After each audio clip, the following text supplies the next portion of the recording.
Now, we've got an update to a story we brought you last night. A lieutenant with the Uvalde Police Department is out of a job tonight. According to the mayor, Lieutenant Mariano Pargas was set to be fired later this week after CNN uncovered phone calls that showed he knew students were calling 911 for help from inside the classroom at Robb Elementary, but he failed to take action to speed up the response. Pargas was acting chief of Uvalde Police that day while the chief was out of town. A city spokesman says Pargas retired today, effective immediately.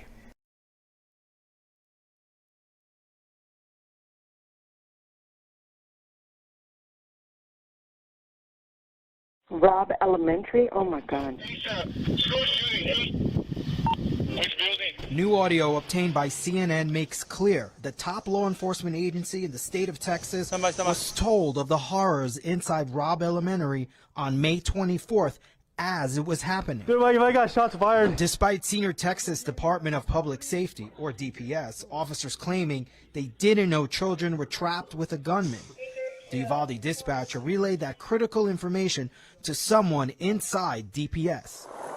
It should have supercharged the DPS response at the scene to take action. That call came at about 12:18 p.m. when a Uvalde police dispatcher hears from someone who identifies herself as being with DPS at the agency's headquarters in Austin. Uvalde Police Department. Hi, this is with DPS in Austin. We have our SWAT and SRC route over there to an active shooter. Trying to find out where to go and if we have any suspect information. But there are already several DPS officers on scene in Uvalde. The DPS employee says she's trying to help coordinate more tactical teams to the school. She identifies herself only by her first name, and CNN has decided not to reveal it. At the same time, 10-year-old Chloe Torres, a fourth grader trapped inside the room, is on the phone with another 911 dispatcher. Hey, hold the channel! 112. 112, yes, ma'am. What's your name, ma'am? Chloe Torres, please hurry. There's a lot of dead bodies. The details of Chloe's cry for help from inside the room have already been communicated to the Uvalde acting chief. Now they're being relayed to this DPS employee. We have several DOA students. Are you kidding me? I'm not. Oh my God. Okay.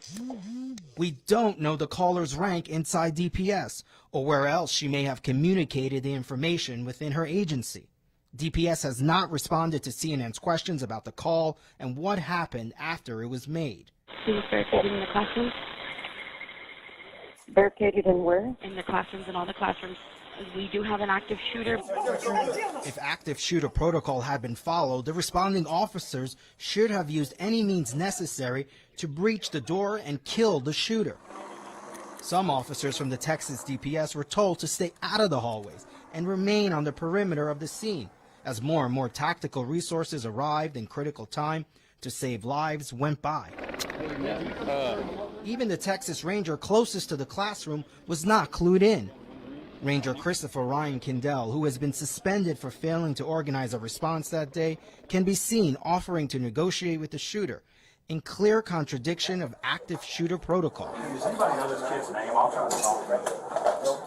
And in an interview with investigators obtained by CNN, Joe Betancourt, a captain with the Texas Highway Patrol, who can be heard on body camera footage trying to delay a team from entering the classroom because he thought a better SWAT team was on its way, said he didn't know about the children in the room. You got a man. You need a man? The only thing that was being reported that it was a barricaded subject. There were no shots that had been fired anymore. We didn't know that there was any children or anybody that was injured in the building like we do now. At that time, it was just a person in a room. It's a communications breakdown that potentially delayed urgent action from DPS and left victims alone with an active shooter for even longer. 3 of the victims who were shot survived the 77 minutes before help arrived, but later died from their wounds.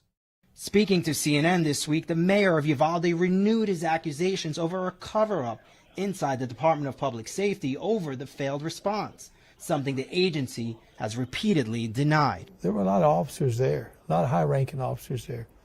And, it just needs to come out. the same thing with them. They need to be accountable just like we are. And you're going to have to take your lumps. And if you had people on scene that maybe they're career people or maybe they're part of the good old boy system, I don't know. But you're going to have to take your lumps like everybody else.